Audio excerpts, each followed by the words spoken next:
नमस्ते दोस्तों, आज हमारे चैनल में आपका स्वागत है। वीरभूमि भारत की वीरता का है स्वर्णिम इतिहास। भारत भूमि सदा से वीरों की भूमि रही है। भारत माँ के वीर सपूतों ने इतिहास में स्वर्णिम अध्याय रचा है। ये सभी अपनी मातृभूमि को स्वर्ग से भी महान और पवित्र मानने वाले देश के ऐसे सपूत हैं जिन पर पूरा देश गर्व करता है। इतिहास के पन्नों में आज हम बात करेंगे उस वीर की जिसने भारत भूमि के लिए जान दी।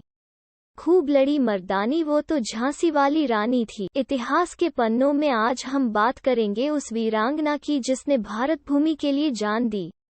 आज हम बात करेंगे रानी लक्ष्मीबाई के जीवन बारे में बात करेंगे। लक्ष्मीबाई का जन्म वाराणसी में 19 नवंबर 1828 को हुआ था। उनका बचपन का नाम मणिकर्णिका था, लेकिन प्यार से उन्हें मनु कहा जाता था। उनकी मां का नाम भागीरथीबाई और पिता का नाम मोरोपंत तांबे था। मोरोपंत एक मराठी थे और मराठा बाजीराव की सेवा में थे।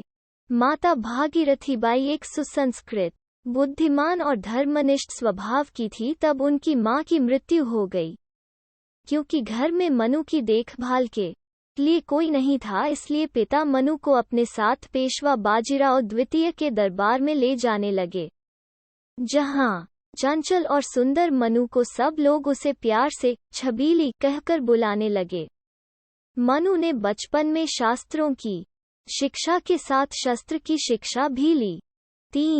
सन 1842 में उनका विवाह झांसी के मराठा शासित राजा गंगाधर राव नेवालकर के साथ हुआ और वे झांसी की रानी बनी। विवाह के बाद उनका नाम लक्ष्मीबाई रखा गया।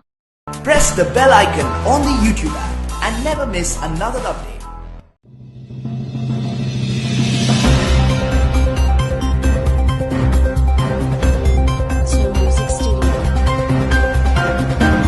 नमस्ते दोस्तों, आज हमारे चैनल में आपका स्वागत है। आज हम बात करेंगे रानी लक्ष्मीबाई के जीवन बारे में बात करेंगे। विवाह के बाद उनका नाम लक्ष्मीबाई रखा गया। सितंबर 1851 में रानी लक्ष्मीबाई ने एक पुत्र को जन्म दिया, परंतु 4 महीने की उम्र में ही उसकी मृत्यु हो गई। सन 1853 में राजा गंगाधर राव का स्वास्थ्य बहुत अधिक बिगड़ जाने पर उन्हें दत्तक पुत्र लेने की सलाह दी गई। पुत्र गोद लेने के बाद 21 नवंबर 1853 को राजा गंगाधर राव की मृत्यु हो गई। दत्तक पुत्र का नाम दामोदर राव रखा गया। ब्रितानी राज ने अपनी राज्य हड़प नीति के तहत बालक दामोदर राव के खिलाफ अदालत में मुकदमा दायर कर दिया। हालांकि मुकदमे में बहुत बहस हुई, परंतु इसे खारिज कर दिया गया। ब्रितानी अधिकारियों ने राज्य का खजाना जब्त कर लिया और उनके पति के कर्ज को रानी के सालाना खर्च में से काटने का फरमान जारी कर दिया। इसके परिणाम स्वरूप रानी को झांसी का किला छोड़कर झांसी के रानी महल में जाना पड़ा। पर रानी लक्ष्मीबाई ने हिम्मत नहीं हारी और उन्होंने हर हाल में झांसी राज्य की रक्षा करने का निश्चय किया। Press the bell icon on the YouTube app and never miss another update.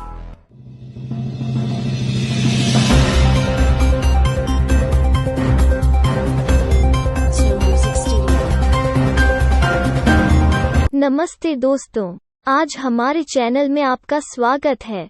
आज हम बात करेंगे झांसी का युद्ध बारे में बात करेंगे। झांसी 1857 के संग्राम का एक प्रमुख केंद्र बन गया, जहां हिंसा भड़क उठी।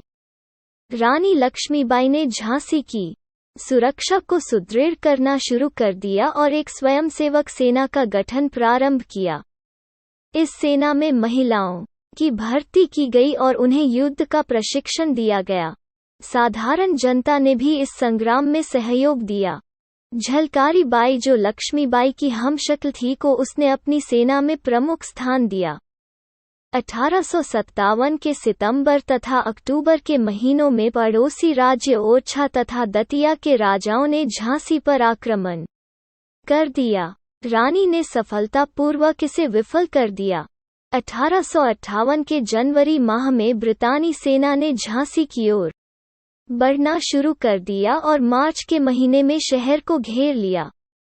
2 हफ्तों की लड़ाई के बाद ब्रितानी सेना ने शहर पर कब्जा कर लिया, परंतु रानी दामोदर राव के साथ अंग्रेजों से बचकर भाग निकलने में सफल हो गई। रानी झांसी से भागकर कालपी पहुंची और तात्या टोपे से मिली। तात्या टोपे और रानी की संयुक्त सेनाओं ने ग्वालियर के विद्रोही सैनिकों की मदद से ग्वालियर के एक किले पर कब्जा कर लिया। बाजीराव प्रथम के वंशज अली बहादुर द्वितीय ने भी रानी लक्ष्मीबाई का साथ दिया और रानी लक्ष्मीबाई ने उन्हें राखी भेजी थी, इसलिए वह भी इस युद्ध में उनके साथ शामिल हुए। 18 जून 1858 को ग्वालियर के पास कोटा की सराय में ब्रितानी सेना से लड़ते लड़ते रानी लक्ष्मीबाई की मृत्यु हो गई। लड़ाई की रिपोर्ट में ब्रितानी जनरल ह्यूरोज ने टिप्पणी की कि रानी लक्ष्मीबाई अपनी सुंदरता, चालाकी और दृढ़ता के लिए उल्लेखनीय तो थी ही, विद्रोही नेताओं में सबसे अधिक खतरनाक भी थी। Press the bell icon on the YouTube app and never miss another update.